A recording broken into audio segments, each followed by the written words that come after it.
A ver si... Esta tarde tengo yo.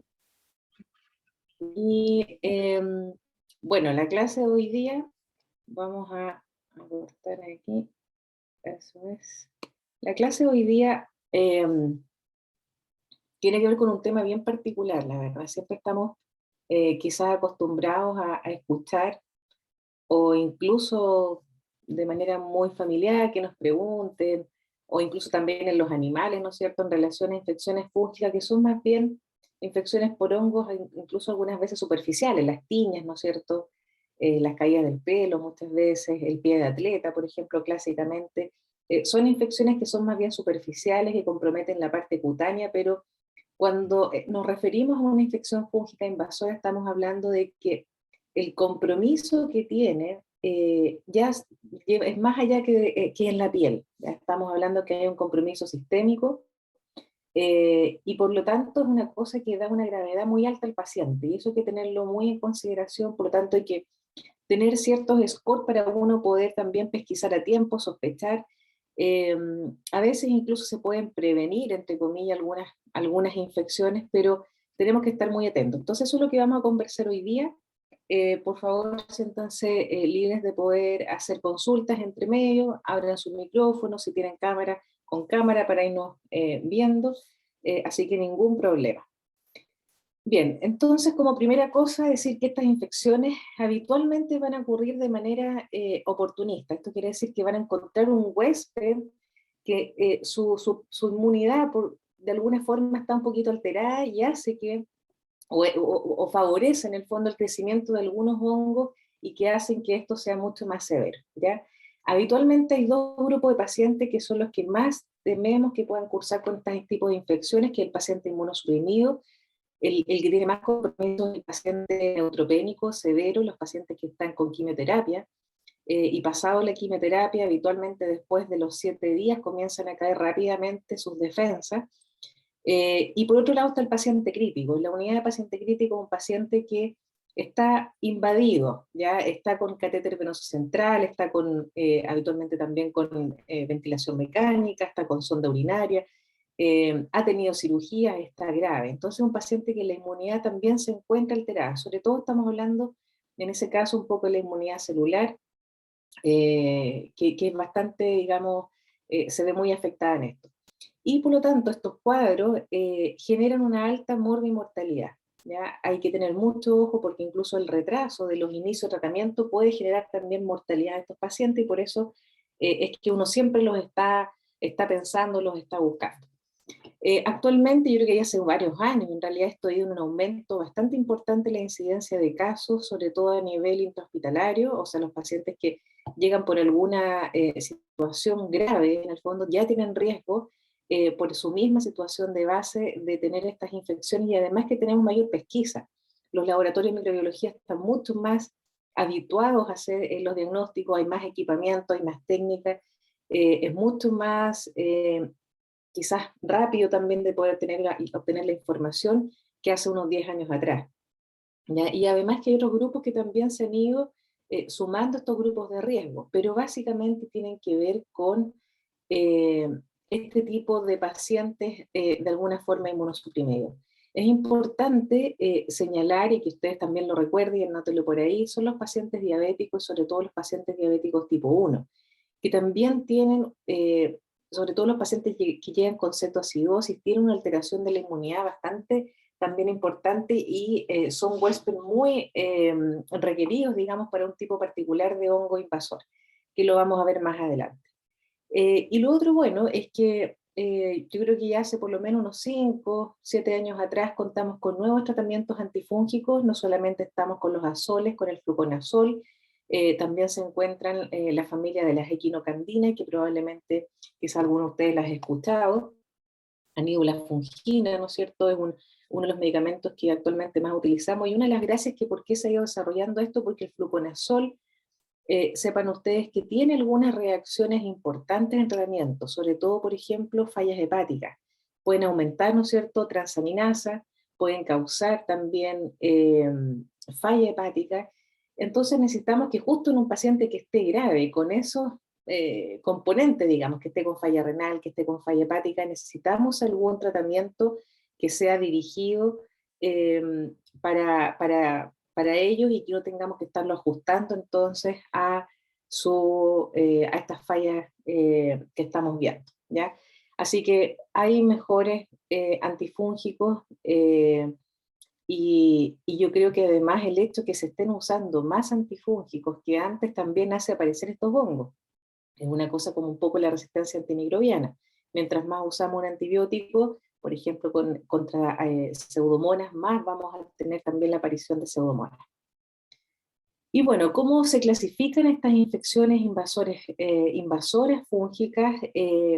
Hay varios, digamos, tipos de hongos que están dentro de esta clasificación. Una que es la candidiasis invasiva, la aspergilosis, la mucormicosis, el fusariio también como una fusariosis invasiva, la infección por Pseudosporium, hay otras infecciones por algunos hongos negros y también las micosis endémicas, que son micosis que se dan en ciertos lugares específicos geográficos. Ya estamos hablando de paracoccidiomicosis, histoplasma, muy conocido, porque se conoce como uno de los mitos de por qué fallecieron los arqueólogos en la expedición que hicieron, ¿no es cierto?, a la tumba de Tutankamón, que era una cueva cerrada de muchos años, y algunas personas presentaron algunos síntomas respiratorios y se cree que pudo haber sido el histoplasma, que también es endémico y que está en estas zonas, sobre todo en realidad en lugares más bien cerrados como cuevas, por ejemplo, en iglesias antiguas, en cuevas,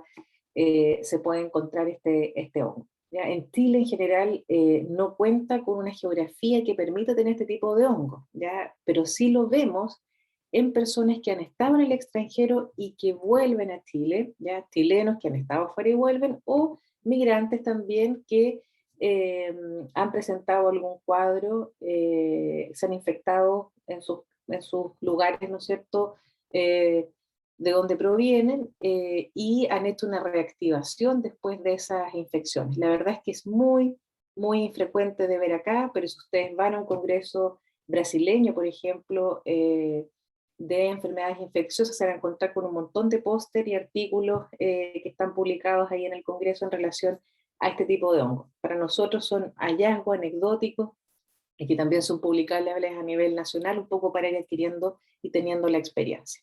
Bueno, nosotros nos vamos a enfocar en esta clase primeramente en tres de los más frecuentes que ustedes van a poder ver, que es importante conocerlo, importante la microbiología, vamos a hablar también de la técnica diagnóstica, de la clínica y algunos mensajes en relación al tratamiento.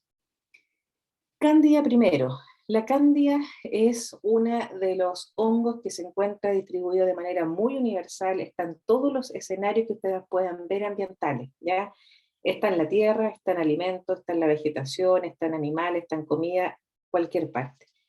Y lo más importante a conocer es que hay algunas especies que son frecuentes que nosotros podamos rescatar en clínica, ¿ya? Estamos hablando de muestras clínicas de pacientes. La principal especie que podemos encontrar es Candida albicans, después Candida glabrata, que tiene un comportamiento muy particular frente al fluconazol, que es y puede ser resistente según la concentración inhibitoria mínima. Por eso es muy importante medir la sensibilidad. Si tiene un corte que es muy alto, probablemente la Candida va a ser resistente, y la Candida glabrata va a ser resistente intratratamiento al fluconazol.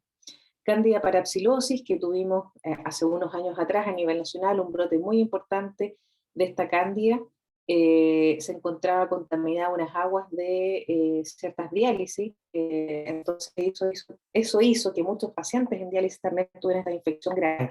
Y ojo ahí, porque nosotros hemos tenido en el hospital pacientes que han cursado con endocarditis fúngica y que nos han aparecido estas cándidas parapsilosis que son muy graves, son difíciles de resolver, es manejo quirúrgico y tiene una muy alta mortalidad. Candida tropicalis es otra cándida que también se puede ver frecuentemente en orina, y Candida krusei también se puede ver en orina, se puede ver en colecciones intraabdominales. Candida krusei, sepan ustedes que es intrínsecamente resistente a fluconazol, por lo tanto hay que plantear algunas otras alternativas de tratamiento también, ¿ya?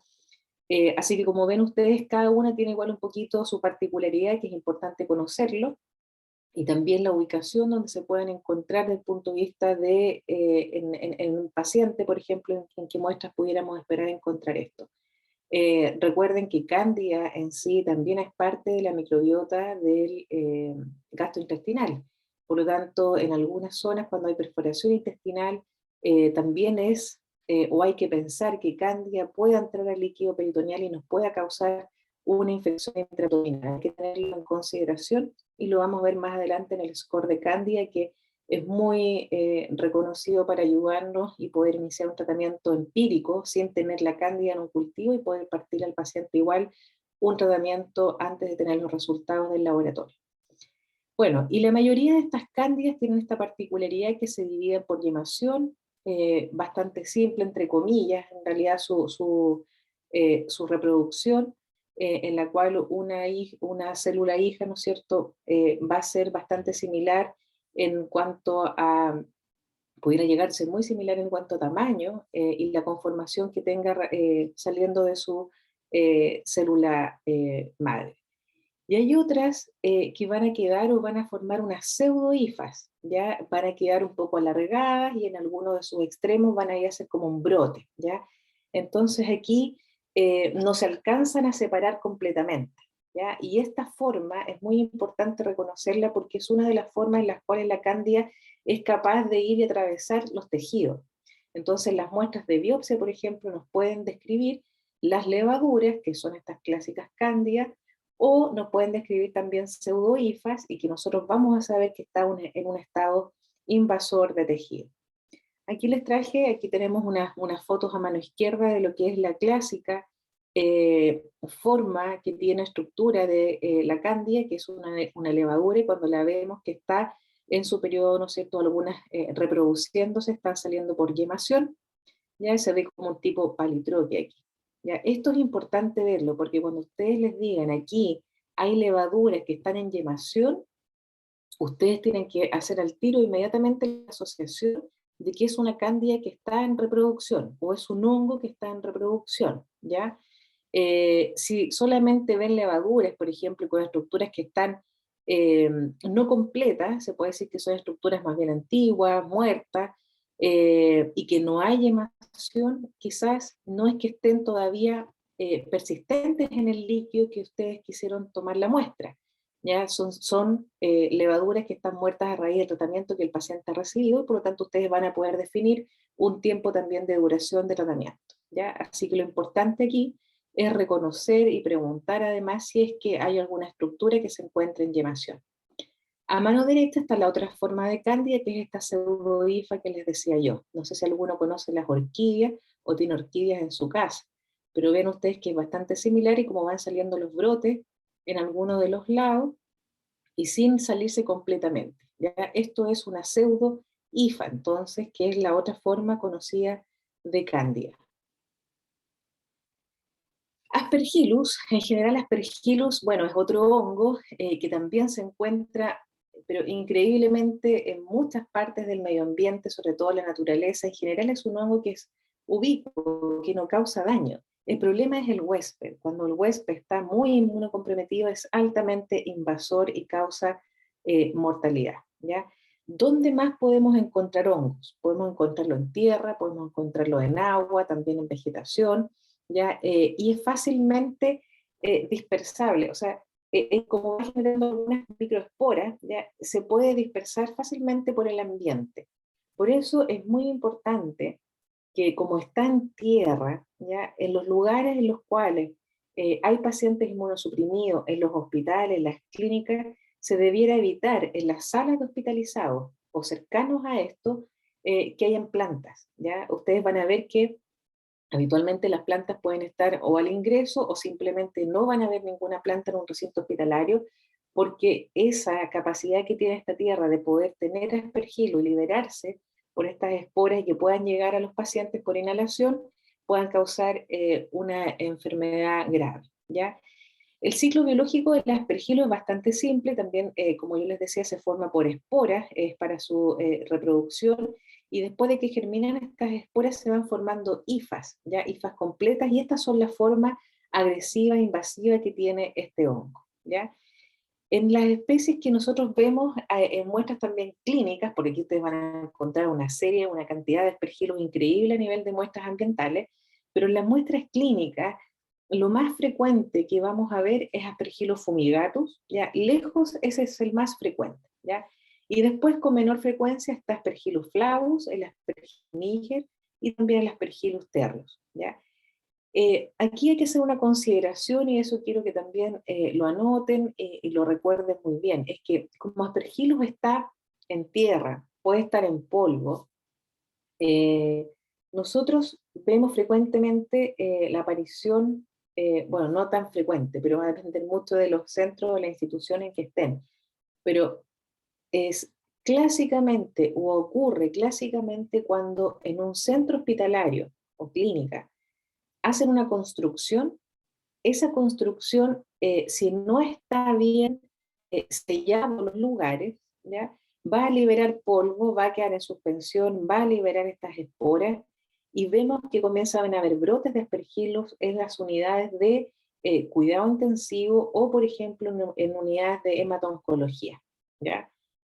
No menor, porque eso requiere en el fondo que el paciente esté con tratamiento, que tenga que estar con algunas medidas un poquito más invasivas, retrasa tratamientos de quimioterapia, o sea, es un problema, ya es un problema. Entonces, habitualmente, cuando vea un aspergillus en un centro hospitalario, hay que pensar que hay alguna medida de infección intrahospitalaria que se pudo haber quebrado, ¿ya?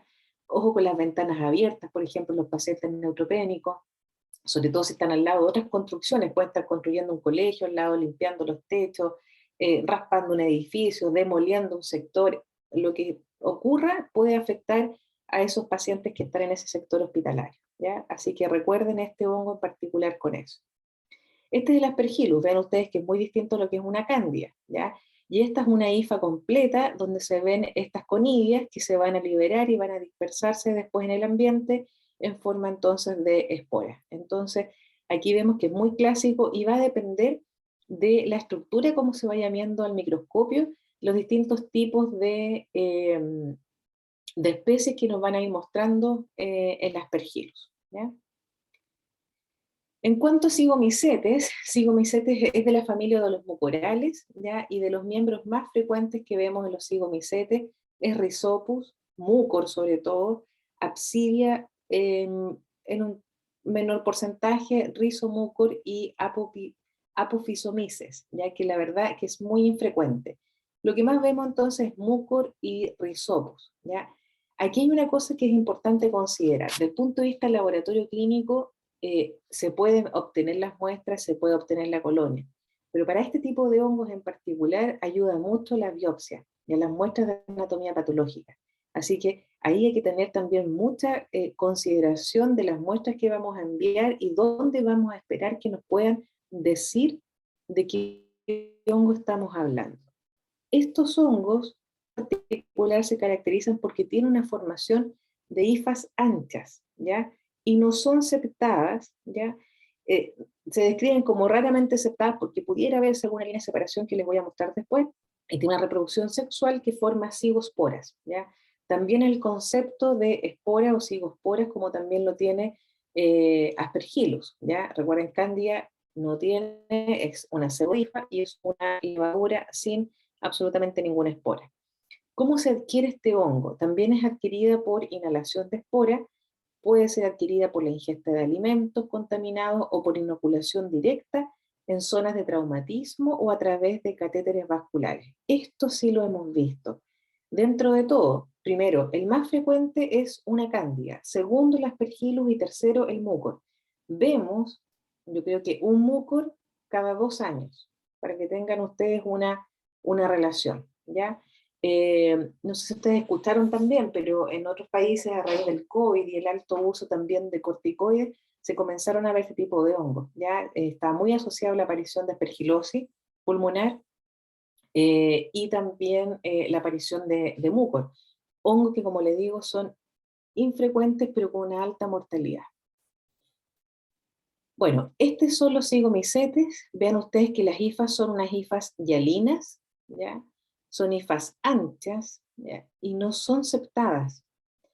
tienen estas distribuciones, bifurcaciones, etcétera. Miren ustedes aquí más específicamente cómo se pueden ver, ¿ya? Entonces, hifas y alinas anchas no septadas, ustedes rápidamente tienen que pensar en que estamos hablando de un zigomicete, probablemente ante un múcor, y eso tiene una implicancia de manejo que es rápido, ya que lo vamos a ver después en la parte de manejo. En cuanto al diagnóstico microbiológico en general, ya para lo que son los hongos, nos sirve uno, que es lo primero, lo básico y lo clásico, son los exámenes directos microscópicos, ¿ya? Por ejemplo, se pueden ver la visualización de levaduras capsuladas o no capsuladas, estructuras fúngicas también de estos hongos filamentosos, como el tipo Aspergillus, es un hongo filamentoso, ¿ya? ¿Y qué tinciones nos permiten ver esto? La tinción de Gram, de manera, ¿no es cierto?, indirecta, blanco de calcofluor, que esa es anatomía patológica, la tinción argéntica, también en anatomía patológica, y tintatina, recuerden, o sepan ustedes que tintatina es la clásica tintatina que uno hace caligrafía y que nos permite también identificar los hongos como criptococcus, ya que es también una levadura, pero que no está dentro de los temas a ver hoy día. Y el cultivo sigue siendo una técnica insustituible, ¿ya? Y esto es súper importante porque tenemos que saber qué muestras nos van a servir bien para que puedan ser cultivadas en los métodos de laboratorio, ¿ya? Cuando nos crece eh, el hongo se analiza o la placa se analiza por ambos lados, ¿ya? Vemos de qué color es la colonia, cuál es la forma de la colonia. Habitualmente los hongos son muy frondosos, algunos son cremosos, pero son grandes, muy distintos a las pequeñas colonias que conocemos de las bacterias. Colonias pequeñitas, ¿no es cierto?, como transparentes, que generan o no hemólisis, ¿ya? Aquí estamos frente entonces a colonias muy grandes. Y por el otro lado, vamos a ver el color también que tiene la base de la colonia. Es un color negro, es un color más claro, es el mismo color que tiene el micelio aéreo, que es la parte que sobresale de la placa, digamos, lo que yo les digo que la parte frondosa, eso es el micelio aéreo que tienen estas colonias. Así que con todas esas características también los que son más especialistas, los micólogos del laboratorio clínico, también son capaces de poder identificar las especies, ¿ya? Así que esa es una forma súper, digamos, importante. Recordar que eh, los mejores tejidos, los mejores líquidos que nos van a servir para hacer un diagnóstico de una micosis invasora corresponden a líquidos estériles. Ya estamos hablando, por ejemplo, un líquido pleural, un líquido cefalorraquídeo, muy extraño que tengamos esto, pero puede ser un líquido cefalorraquídeo, en un lavado bronquiolveolar, por ejemplo, para encontrar aspergillus, o tejidos vasculares. ¿Ya? Vamos a ver que, sobre todo, aspergillus y mucor les encanta el tejido vascular. ¿Ya? Ellos atraviesan por la sangre y van invadiendo, y van generando un poco de necrosis y muerte celular. ¿Ya? Son muy, muy invasores. Con respecto a candidiasis invasora, ¿ya?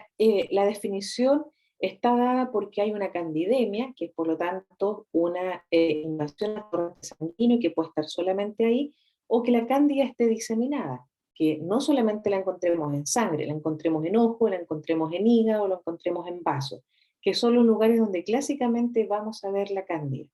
Invasora, digamos, diseminada.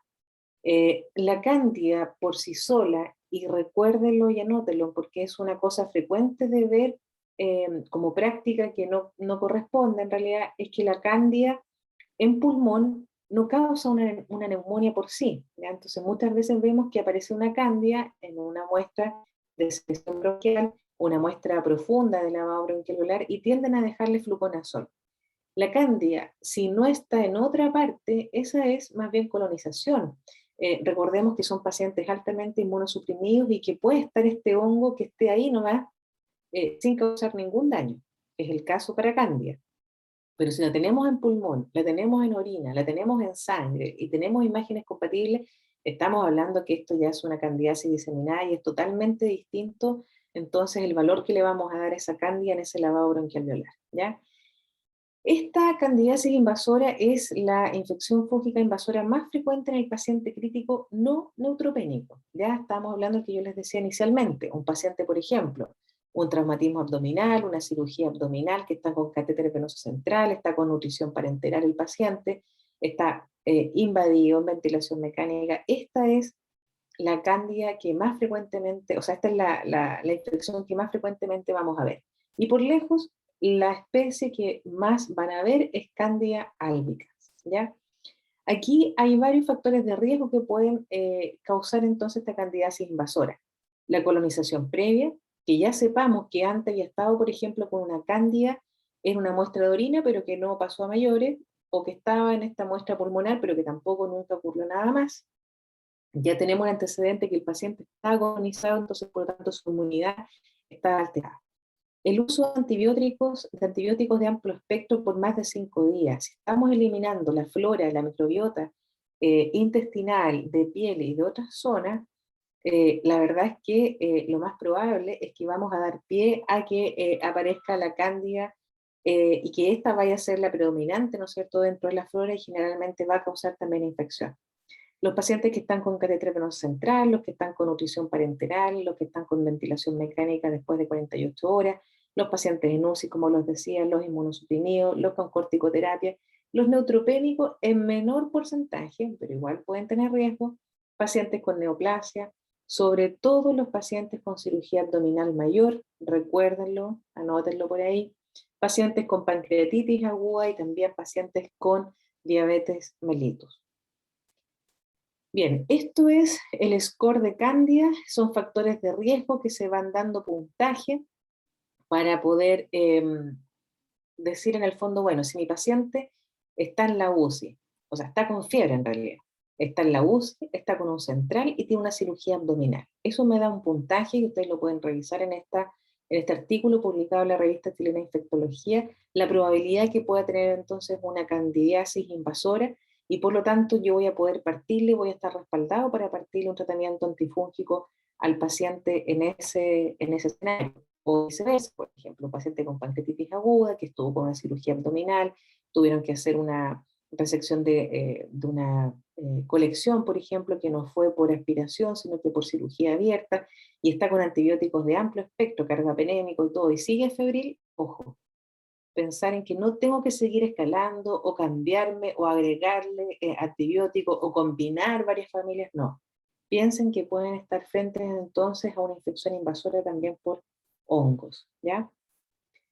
Bueno, esto quiero compartírselos que el estudio publicado en el PLOS ONE, esta es la red de Candidemia en Chile. Ya hace unos años se ha venido trabajando en esto, en el cual nosotros como Hospital Ana Enríquez también somos parte de esta red de Candidemia, en el cual anualmente hasta antes de la pandemia nos reuníamos todos los años para poder hacer una línea de trabajo de poder identificar en los hospitales, en niños, o sea, pediatría, neonatología y también en pacientes adultos, las muestras de cándida que crecían en sangre. ¿Ya? Entonces estábamos hablando de una candidiasis invasora y poder caracterizarla. ¿Ya? Y sobre todo esto, este trabajo nos permitió también que se pudiera presentar al Instituto de Salud Pública y poder hacer una vigilancia de las cándidas. Y es bien interesante porque al poder tener las vigilancias de cándida también vamos viendo cómo se comportan, cómo están siendo las resistencias. Vamos a estar requiriendo nuevos antifúngicos, qué es lo que vamos a poder iniciar con nuestros pacientes principalmente, ¿ya? Así que este es un estudio bien importante y que requirió que estuviéramos todos un poquito alineados para poder hacer estas publicaciones también. Vean ustedes, fueron... Doctora, ¿Sí? perdón por interrumpir, pero Tranquilo. antes de que se me vaya, me gustaría preguntar una cosa. Bueno, sabiendo en el supuesto que vamos a usar un antibiótico de amplio espectro, una bomba atómica en el caso de que usemos un carbapenem, que ya de por sí es un factor de riesgo para desarrollo de candidemia o candidiasis invasora, ¿no sería bueno en ese caso, aparte de el antibiótico, de dejar el antimicótico?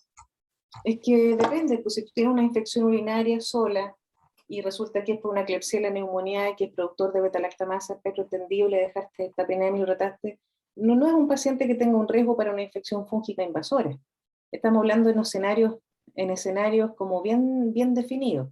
Y la cándida no te va a aparecer siempre, ¿ya? el paciente tiene que estar muy grave, tienen que haber pasado varios días probablemente, y ahí puede que te aparezca la cándida. Hay ocasiones en las cuales, pero yo diría que contaba con los dedos, en los cuales la primera vez que uno ve al paciente, lo evalúa y está febril, ha tenido una cándida, ¿ya? No es como tan inmediata. Tú vas a ver que el paciente ha pasado por esquema antibiótico, se resuelve, va a pabellón, lo drenan, vuelve, después vuelven a aparecer colecciones, es drenado de nuevo, etcétera. Como el tercer, cuarto episodio, pum, te aparece la cándida. Entonces, ¿me dará un tirón de orejas si no cacho el tiro que es una cándida? Eh, lo que pasa es que va a ser, por eso te digo, depende del escenario. Si tú tienes, por ejemplo, un paciente quirúrgico que ha ido 2 veces a pabellón, está con un, mira, lo clásico, una gastrectomía, ¿ya? Habitualmente por neoplasia gástrica, la gastrectomía, el paciente vuelve, inmediatamente empieza con pic febril. En ese escenario no es para dejar el tiro antifúngico, ¿ya? Pero recordad que el paciente viene con un central, está con parenteral porque está con una gastrectomía, y le hacen un escáner y trae colecciones intraabdominales, tiene colecciones intraabdominales. Pum, la funciona el radiólogo intervencional, y ¿qué es lo más probable que te va a salir? Bacilo gram negativo, y que pudieron no ser resistentes. Tú le partes antibiótico, el paciente cede, por decirlo así, cede la fiebre, va estando mejor, pero de repente vuelve a tener fiebre. Y si en esa vuelta de fiebre y tú le cambias antibiótico, el paciente sigue febril y no le has dejado un antifúngico, ahí quizás parece, pero aquí ya cumple todos los criterios, porque el paciente ya tuvo una colección intraabdominal, estuvo con antibióticos, está con un catéter, está con parenteral, tienes que dejarle empírico. Después veremos si nos crece, ¿ya? Y ojo, que las cándidas les cuesta crecer. Al tercer día más o menos te van a informar que puedas tener un hemocultivo positivo. Así que no es que en 24 horas, como hacemos como lo clásico con las bacterias, que nosotros ya sabemos, no le creció entonces una cocacia, no le creció el estafilococcus aureus, no le creció una Klebsiella, etcétera. Aquí es distinto, ¿ya? Y bueno, vamos a ver peor aún con aspergillus, porque aspergillus ni siquiera nos crece en hemocultivo, y menos el muco. Así que ojo también con eso. Depende de tu escenario, depende en qué momento tú estés viendo al paciente también, pero como de buenas a primeras, no es que no hay que dejarle a todos antifúngicos, ¿ya? No sé si No, sí, Sebastián. sí entendí. Muchas gracias. Bueno, ya. Entonces le estaba comentando que en este estudio que recopilamos todas estas muestras de hemocultivos donde creció la cándida, hubo 384 episodios de candidemia. ¿Ya? Vean ustedes que en el menor porcentaje fue en los recién nacidos, los neonatos, y el mayor porcentaje fue en adultos y también en mayores de edad. ¿Ya? Ojo con la edad, que pudiéramos estar frente también a un factor de riesgo. Y vean ustedes que dentro de todas la principal especie que se encontró fue Candida albicans, y sobre todo en el recién nacido, porque cuando se ven candidiasis invasoras en recién nacido tiene que ver con una translocación abdominal. Y yo les comentaba que Candida en general es parte de la microbiota, pero sobre todo Candida albicans, ¿ya? Así que por eso es una de las que más frecuentemente pueden sospechar en recién nacido. Bueno, y lo mismo en realidad en el contexto de porcentajes, Candida albicans para los otros grupos también etarios. Pero vean ustedes que para parapsilosis está en segundo lugar y fue muy importante porque justo en estos años tomamos los pacientes que hubo brote a nivel nacional de Candida parapsilosis. Probablemente si ahora hiciéramos otro estudio prospectivo, 5 años, quizás parapsilosis no sería en el segundo lugar y estaría subiendo un poco glabrata, tropical y también crusei, ¿ya? Así que eso es importante. Aquí les quiero mostrar dos que también nosotros hemos tenido, que es Candida dublinensis y Candida guillermondi, que también se pueden ver en muestras de cultivo, también colecciones intraabdominales, pueden haber también la lesión de piel y partes blandas, así que para que ustedes las tengan en consideración como nombre y las vayan a escuchar. Bien, y ven ustedes aquí los factores de riesgo entonces para cada uno de estos grupos según edad.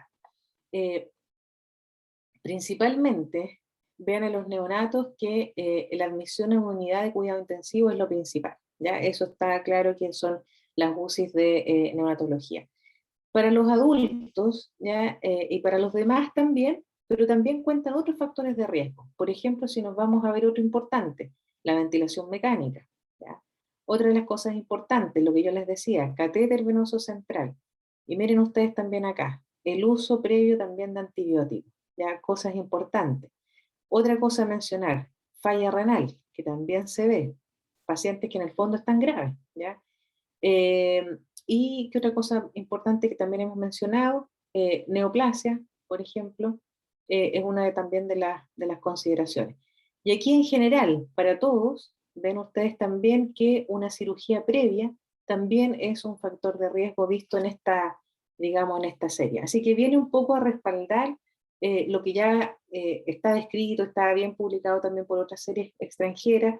Latinoamérica también tiene una red de candidemia, pero lamentablemente en esa red hay solo 3 centros de Chile, de los cuales 2 son privados y el único público envía datos de niños, ya que es el Calvo Maquena.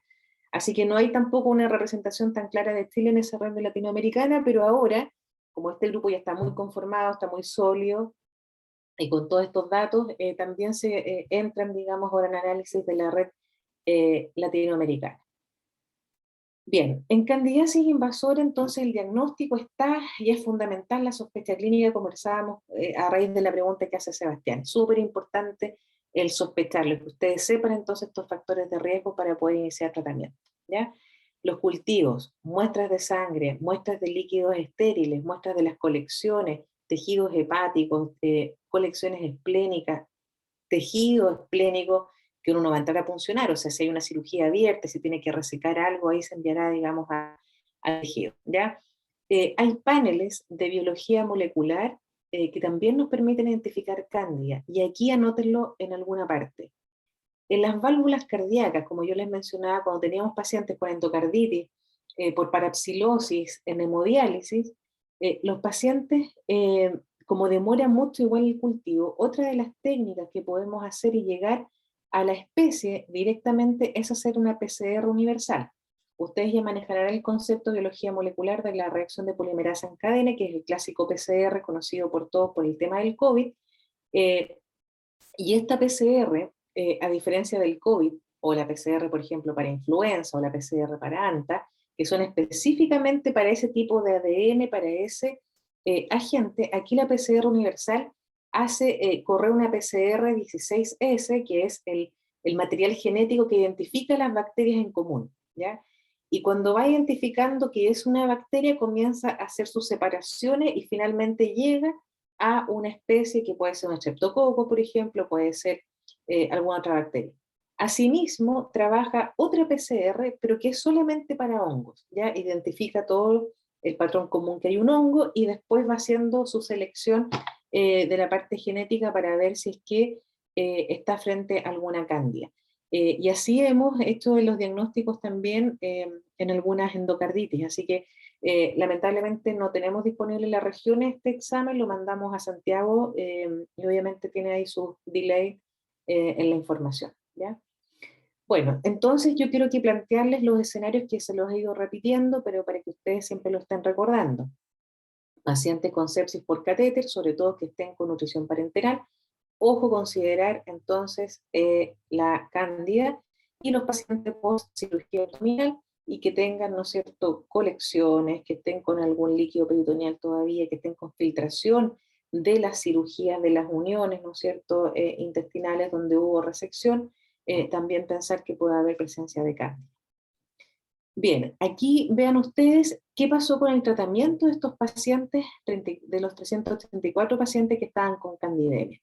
En general, fíjense ustedes, la mayoría recibió 2 tipos de tratamientos. Uno que corresponde al fluconazol, de la familia de los azoles, donde también está voriconazol o posaconazol, ¿ya? Esto es uno de los principales en realidad que se maneja, y segundo, equinocandina. Y cuando ocupamos equinocandina, yo les dije, sobre todo, por ejemplo, anídula fungina, que no se ajusta a función renal y hepática, por lo tanto, se usa mucho en pacientes de unidad crítico, y está avalado como evidencia 1 también partirlo en un paciente neutropénico, ¿ya? Pero vamos a ver que en neutropénico nosotros partimos también voriconazol, porque le tenemos susto, no que nos aparezca una cándida, que nos aparezca un aspergillus, ¿ya? Porque ese es el nicho que tiene el aspergillus. Entonces aquí para que ustedes vean cómo se distribuyen las terapias, no solamente hay fluconazol, la verdad es que no indicamos, y por eso hay 0 tratamiento de voriconazol para cándida, porque lo dejamos y lo reservamos para Aspergillus, y eso es una cosa nacional e internacional. Equinocandina es una opción, y la anfotericina. Anfotericina es por decirlo, un disolvente de la membrana celular. Eh, la verdad es que es altamente tóxico, renal, también eleva electrolitos plasmáticos, sobre todo potasio. Baja el potasio, hace hipocalemia el paciente, entonces hay que estarle dando cargas de potasio, falla renal. Y aquí en realidad la que tiene mayor toxicidad es la de oxicolato, y la anfotericina liposomal es buena, pero un frasco de deoxicolato, ¿ya? Que puede ser un tratamiento día, vale 15.000 pesos. Y un frasco de liposomal vale 150.000 pesos. Y necesitamos por lo menos entre unos 6 a 8 frascos al día. Casi 1.000.000 de pesos. Entonces la diferencia es bien abismante. Perdón, ahora actualmente el frasco vale 120.000 pesos, no 150. Pero a lo que voy es que es muy caro, y teníamos que estar haciendo órdenes de compra que nos aprobaran este medicamento. Y la verdad es que, bueno, hay que estar seguro también, dependiendo de dónde ustedes estén en la práctica clínica, si es privado y si le cubre o no el seguro, etcétera, la ISAPRE, y en el área hospitalaria si es que vamos a poder también contar con el medicamento. Pero este es un medicamento caro, ¿ya? Una equinocandina también en este momento está como más o menos 140.000 pesos, ni la fungina. Ya fluconazol es mucho, mucho más barato, y está en posibilidad de dar oral y también endovenoso. Estos están solamente disponibles endovenoso, ¿ya? Bien, y aspergilosis invasora, la presentación clínica más frecuente que van a ver y que vamos a tener en la clínica y como sospecha es la infección pulmonar, ¿ya? Los síntomas iniciales pueden ser súper inespecíficos, ¿ya? El paciente puede tener solamente fiebre, puede ir acompañado de tos, en algunos casos hay presencia de crépitos audibles, ¿no es cierto?, el examen físico, y puede haber dolor pleurítico. Lo que ocurre muchas veces es que el paciente está neutropénico, está con fiebre, tomamos hemocultivo, sedimento de orina, radiografía, escáner, no encontramos nada. Partimos antibióticos, el paciente sigue febril, le escalamos antibióticos, sigue febril. Y resulta que cuando empieza a, a salir de su neutropenia, comienzan a aparecer las imágenes clásicas en el escáner. Pueden aparecer antes, no estoy diciendo que sea únicamente cuando ya vaya recuperando la neutropenia. Pueden aparecer antes, pero es muy evidente donde el paciente ya tiene un poquito más de defensa, comienza a mostrarse el aspergillus en el escáner pulmonar, ¿ya? Así que ahí hay que tener ojo, ir siguiendo muy de cerca a los pacientes para poder tener claro en qué momento partir también el tratamiento. En este caso pudiera ser voriconazol. Hay otro nuevo, entre comillas, hace un par de años en Chile, que es el isavuconazol, que la gracia que tiene es que no estará ajustando niveles. Recuerden ustedes que tenemos monitoreo de drogas, monitoreo de antimicrobianos en realidad, que no siempre es disponible. Por ejemplo, amicacina hay niveles para poder medirlos, vancomicina también tenemos niveles, de voriconazol no tenemos niveles. Entonces el poder contar con otro azol que sea muy bueno para aspergilo, y no que tengamos que estar midiendo niveles para evitar la toxicidad y asegurarnos la efectividad, también isavuconazol es una muy buena opción. Bueno, eh, otra de las formas en las cuales podemos diagnosticar el aspergilo, porque el paciente nos refiere a hemoptisis, y no una hemoptisis obviamente relacionada a una insuficiencia cardíaca, vamos también a sospechar, y no está en el contexto de un paciente con tuberculosis. Entonces, el paciente neutropénico, febril, ojo con estas hemoptisis. Otras formas clínicas que son importantes a considerar, porque tenemos que ir a buscarle y pedirlos los exámenes, es el compromiso que tiene rinosinusal, ¿ya? Por fuera no se va a ver absolutamente nada. Por dentro puede haber compromiso y llena de los senos paranasales, puede haber compromiso etmoidal también, incluso puede haber compromiso óseo, ¿ya? Así que ojo, a Aspergillus le gusta esta zona, le gusta la parte también orbitaria, puede hacer aspergilomas cerebrales, ¿ya? Puede comprometer piel. Nunca he visto una lesión por aspergillus en piel, pero también puede comprometer tejido óseo. Tuvimos un paciente con un mieloma múltiple, no recuerdo muy bien el caballero, que bueno, estuvo neutropénico mucho tiempo, hizo una aspergilosis pulmonar, hizo una espondilodicitis, donde también en el hueso apareció el aspergillus, y también hizo una endocarditis por estafilococo después ya intrahospitalaria. O sea, una tras otra. Pero a lo que iba es que en el fondo este aspergillus nos puede invadir varias áreas, ¿ya? Varios órganos, y como también les puse aquí, incluso tejido óseo, ¿ya? Bueno, el diagnóstico de este aspergilo es bastante difícil porque se basa en cultivos, y cuando nosotros queremos cultivos necesitamos una muestra, necesitamos tejido pulmonar, un lavado bronquialveolar, pero si uno va a someter a un paciente a una fibroscopía, por ejemplo, y tiene 20.000 plaquetas porque eh, está con una compromiso, digamos, aplásico de la médula, que habitualmente ocurre, también con quimioterapia, eh, no es fácil llevarlo a un lavado, porque imagínense, ustedes le hacen la fibroscopía o el broncopulmonar le hace y sangra, no hay cómo parar ese sangrado y el paciente hace una hemorragia pulmonar ahí mismo y fallece. Entonces no es como llegar y tomarle una muestra, ¿ya?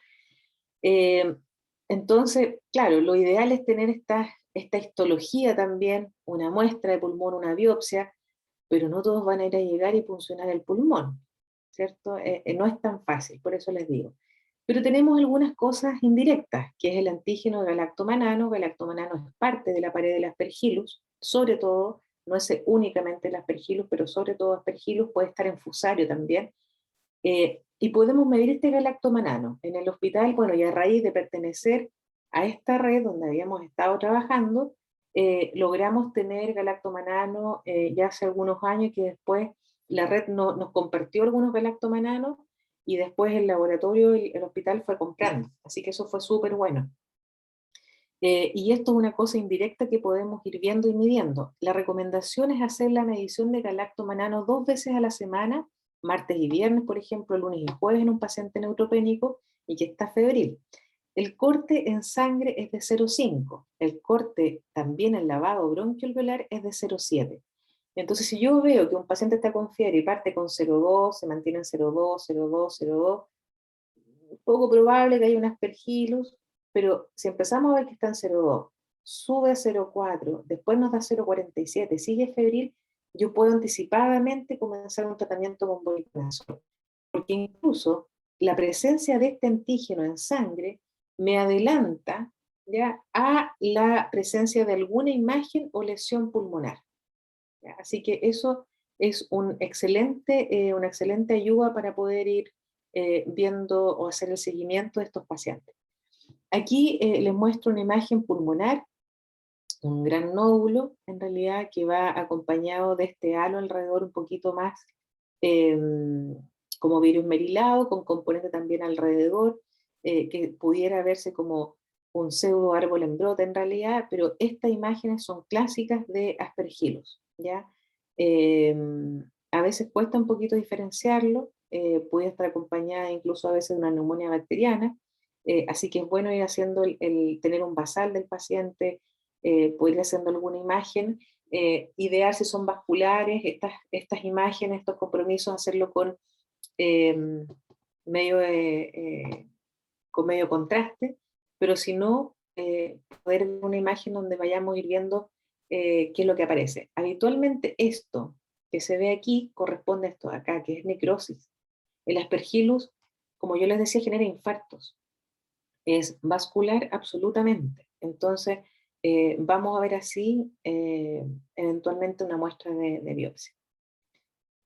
Aquí tenemos otras imágenes que también se ven nódulos, ¿ya? Y esto también es algo clásico, que es el signo del halo, ¿ya?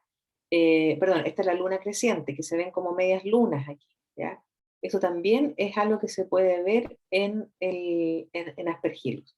En la anterior, este halo, esta como vidrio esmerilado que se ve, es lo que llamamos el signo del halo, ¿ya? Alrededor de un nódulo. Así que signo del halo y media luna corresponden a lesiones pulmonares altamente sugerentes de aspergilosis pulmonar. Esta aspergilosis invasora causada por Aspergillus tiene 3 connotaciones, en realidad una clasificación general que habla de que estamos frente a una infección fúngica invasora probada cuando tenemos la histopatología que vemos las hifas, ¿no es cierto? O en una muestra de biopsia, en una aspiración por aguja, o tenemos un cultivo microbiológico. Recuerden que es muy raro, nunca hemos visto en el laboratorio el crecimiento de un aspergillus en hemocultivo, pero sí el lavado bronquialveolar. Por eso, cuando se puede, tomar una muestra también y pedirle un galactomanano en lavado bronquialveolar. Hablamos de que es una infección fúngica probable cuando al menos hay un criterio del huésped. Tenemos este paciente neutropénico, por ejemplo, tenemos un galactomanano positivo y el paciente está febril. ¿Ya? Ahí pudiéramos estar hablando de que estamos probablemente frente a una aspergilosis invasora. Y posible cuando tenemos factores del huésped, hay evidencia clínica, podemos ver alguna imagen, no tenemos criterios micológicos positivos, tenemos que el huésped está este mismo neutropénico, podemos tener estos indirectos, un galactomanano, por ejemplo, también indirecto, pudiéramos estar entonces frente a una infección posible. ¿Ya? Aquí los criterios micológicos en realidad que están en esta siguiente diapositiva, estamos hablando de test directos en la microscopía. Imagínense si en la microscopía vemos este tremendo aspergillus, o sea, es un criterio más, porque lo otro que uno puede pensar es que sea colonizante y que no esté causando infección. Entonces tenemos que ver cómo está el huésped, las imágenes, la parte clínica, hacer toda como esa idea general, ¿ya? Y los test indirectos también son criterios micológicos, en el cual vemos entonces la detección de este antígeno, que para aspergillus, ¿no es cierto?, este galactomanano, que podemos sacarlo de suero en sangre, de un lavado bronquialveolar, y muy raramente, la verdad es que nosotros no hemos pedido, no nos hemos visto enfrentados a un compromiso neurológico por aspergillus. Acá les dejo para que ustedes puedan revisar en mayor detalle lo que son los factores del huésped y los criterios clínicos, donde habla también de que hay pacientes que pueden tener traqueobronquitis, donde se pueden ver úlceras en el trayecto traqueobronquial, imágenes de sinusitis, el compromiso del sistema nervioso central, y cuando en el contexto de las candidiasis, porque esto se ocupa para las infecciones fúngicas invasoras general, también cómo pueden hacer los diagnósticos. Bien, y psicomicosis, esta es una situación de inmunosupresión muy clara y franca, ya se ve como los pacientes también con neutropenia, sobre todo en pacientes trasplantados, se pueden ver de órganos sólidos, los trasplantados de médula ósea son mucho más inmunosuprimidos, ya eso sí que son un grupo de alto riesgo, pacientes quemados también, donde perdemos la barrera de piel para poder protegernos, pacientes con algún quelante de hierro, pero lo más frecuente que vemos es esto, pacientes diabéticos mal controlados, tipo 1 habitualmente, que llegan con hiperglicemia y cetoacidosis, ¿ya? La cetoacidosis es la que le gusta a este mucor, ¿ya? A estos cigomicetes le gusta mucho esa cetoacidosis, ¿ya? ¿Qué otro grupo de pacientes podemos ver? El empleo de corticoides a largo plazo, pero en altas dosis, pacientes con patologías reumatológicas, por ejemplo. ¿Ya? Al menos nunca he visto uno, pero está muy descrito que pueden tener también riesgo. Los pacientes que tienen profilaxis antifúngicas con fármacos que no son para el cigomicetes, por ejemplo, los azoles, que estén con fluconazol como profilaxis, o que estén con posaconazol, y quienes están con profilaxis, los pacientes trasplantados de médula ósea, porque le hacen un bloqueo y quedan con cero celularidad y tienen que estar con posaconazol, con aciclovir, y son preventivos mientras comienzan a repuntar o retoman o pegan, por decirlo así, su trasplante, ¿ya? Y para terminar, quiero mostrarles esto que en realidad es lo agresivo del muco, ¿ya? Esto que nunca se les olvide porque lo vuelven a ver y ustedes van a hacer el diagnóstico al tiro. Visiblemente, los pacientes donde más tienen compromiso es rino cerebral, además. Ustedes saben, ya les comenté que se inhalan las esporas de este muco, es altamente vascular, causa necrosis, es muy deformante. Aquí el tratamiento es quirúrgico, o sea, hay que llamar rápidamente al cirujano que debride, que limpie, que vaya cortando, porque si no el mucor va a seguir comiéndolo. Y después hay que hacer reconstrucciones faciales. Entonces van a ver a pacientes con edema palpebral, eritema y estos compromisos de las alas de la nariz y también el tabique nasal, ¿ya? Nunca se olviden de hacer un buen examen físico y sobre todo revisar el paladar, porque a veces pueden no tener estas lesiones de arriba, pero se van a encontrar con una perforación en el paladar duro, ya un orificio, una úlcera, Y aquí hay dos grandes diagnósticos. O es un mucor o es un linfoma, ¿ya? Entonces, ya nos ha pasado que es clásico estas cosas que ocurren un día viernes, al mediodía, paciente con cetoacidosis que había llegado, estaba con fiebre, tiene unas lesiones, pum, y sospechan que es mucor. ¿Por qué les digo esto? Porque rápidamente, ¿qué es lo que hay que hacer? Hay que llamar al otorrino, porque tienen que conseguirse pabellón sí o sí, hay que debridar, hay que limpiar, hay que tomar muestras, hay que avisar al laboratorio, hay que iniciar la anfotericina liposomal, hay que hacer en ese momento una orden de compra o pedirlo, llamar a farmacia, o sea, todo lo que uno no quiere que pase el último día y cuando que todos están yendo más o menos, puede ocurrir y ya nos ha pasado. Pero lo bueno es que todos están bien concientizados de lo que hay que hacer, entonces eso ayuda bastante a que las cosas fluyan. ¿Ya?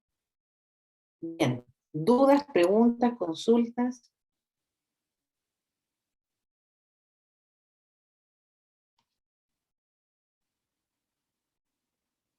Cualquier duda que tengan,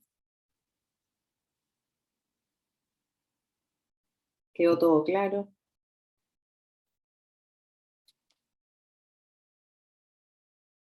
Díganme algo. Yo por lo menos entendí, pero tengo que procesarlo. Ah, ya. Bueno, es harta información, sí, es verdad. Revísenlo, Juan, yo les voy a hacer, bueno, ustedes tienen la clase grabada, así que la pueden repasar, pero de todas maneras la clase se las van a hacer llegar. Bueno,